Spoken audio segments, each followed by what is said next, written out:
Oh, hey. It's safe to say that, yeah, I'm a big Friday the 13th fan. You know, whether it's the comic books, the video games.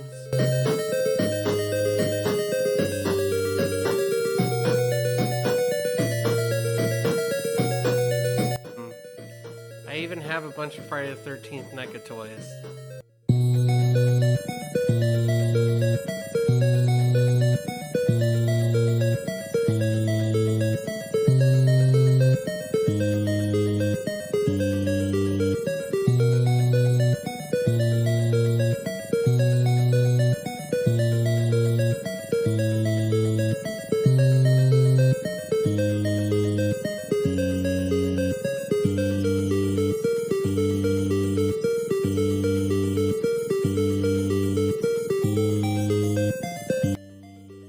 I mean, I have the Freddy versus Jason versus Ash comic book. I had to get that when I saw it. The Nightmare Warriors triple cover that connects all of them together. I had to get that. Just regular ass Friday the 13th comics, got them. Even Jason X, ooh, questionable whether you like that or not. Sequels to the first Friday the 13th, Ash versus Jason versus Freddy comics, some Texas Chainsaw Massacre, plus the graphic novels. I pretty much have all of it. I mean, when it came to collecting these things, no matter how much they were, and thankfully I found them at a decent price, but I just had to have them all. There will be reviews on those at some point. But today we're going to talk about a fan-made project, and fan-made projects are kind of interesting because there's something that's taking a property that they don't own, obviously, and they're trying to do something cool with it. This one in particular actually did something pretty interesting. It's by Tony McMillan. It's called Friday the 13th Part 9, The Last Mask. And what it is that it's a fan-made comic that takes place right after, so let's see, Part 9. So it would take the place of Jason Goes to Hell. As opposed to that movie, it's kind of making its own lore for the Jason movies. So I got this offline. Tony had offered free Friday the 13th sketches, and then when you get the sketch, just by buying the sketch that he sends you, you also get a free comic book. And that's what we're going to be looking at today.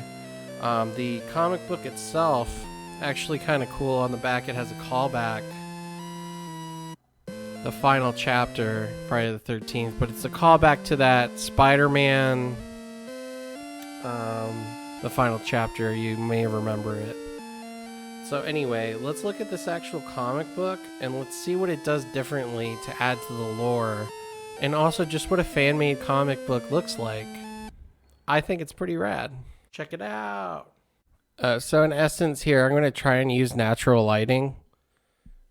This is the front cover. Let's get in here.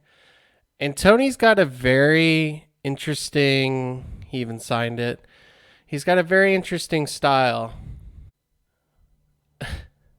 As you can see, it's super color oriented, especially with neon. You'll notice the Twin Towers there. Rest in peace, 9/11. But the actual timeline right here for the comic book, it is following right after Jason Takes Manhattan. So in that story, as you can see,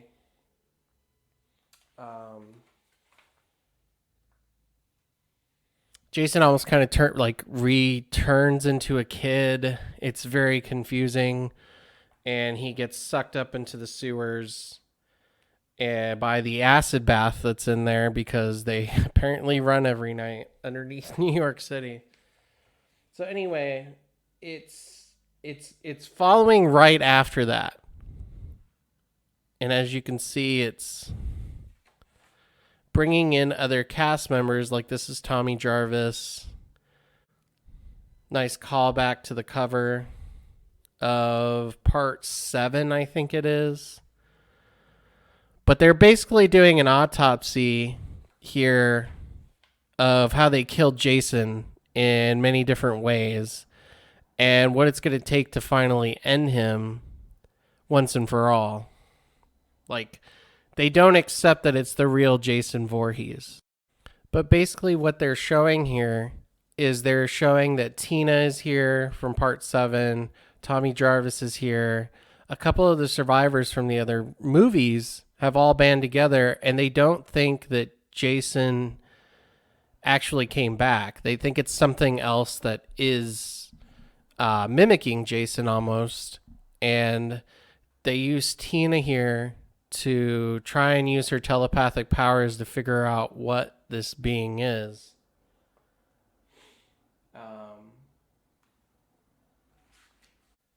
It says something like, Jason is the mask, but you are something else. And of course, Jason's got to kill a little bit in this book, so there is some of that. But it's trying to understand, Tina's trying to understand what this thing is and how it came to be and how it's actually not Jason. It's an interesting concept because Jason has always been the central character after the first movie, and he just keeps coming back no matter what the teens do to him, no matter how they finish him off. He always returns, and in some ways, Jason almost looks like he heals.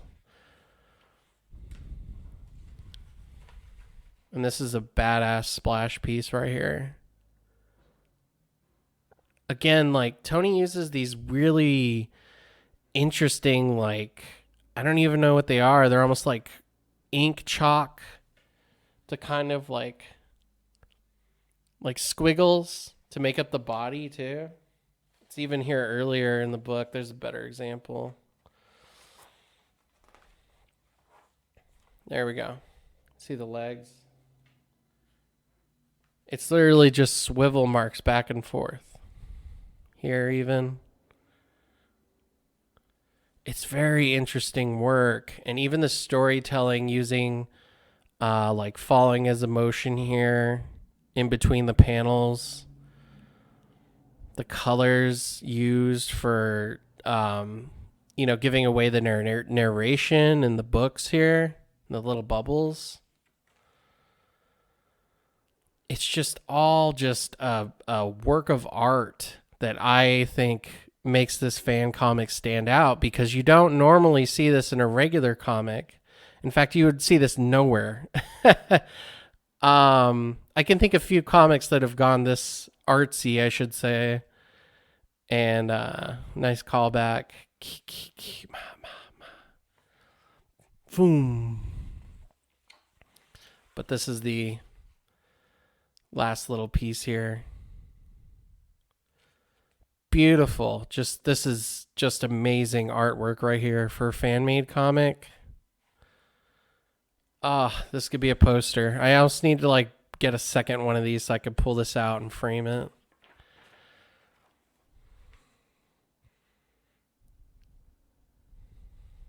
Little standoff.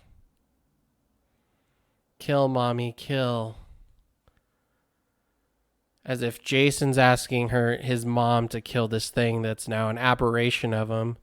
And Tony explains here in the back just what kind of started this story. Basically, a tulpa, from what I can gather and reading on the internet, it's like a something that's manifested through mental powers or spiritual powers, and it sort of takes on the role of almost a fictional character in itself. And that's where he got the idea from, listening to a podcast talk about the pros and cons of the Jason character and how to move it forward, propel it forward, because apparently Tony had grown up with the franchise as a kid. And funny enough, his mom, as he writes in there, told him to fast forward through the parts where it shows breaths. But, moving the character forward from what it was and respecting it and trying to make it more than just a killer in a hockey mask, I can respect that. And I think that Tony succeeds in making his fan comic book come to life. And I just wanted to share it with everybody. So please, go support Tony. I don't know if this is an illegal or legal thing, a legal matter. I guess that's up for someone else to decide. It's just a fan-made comic. He's actually only making money off of his art, not actually the comic book itself. So yeah, I think it's pretty rad. Go check it out. I found it on Etsy, and I would implore everyone, if they could, to check out some of my own art that I did on Friday the 13th series. And I'll catch you all later. Peace. I love you.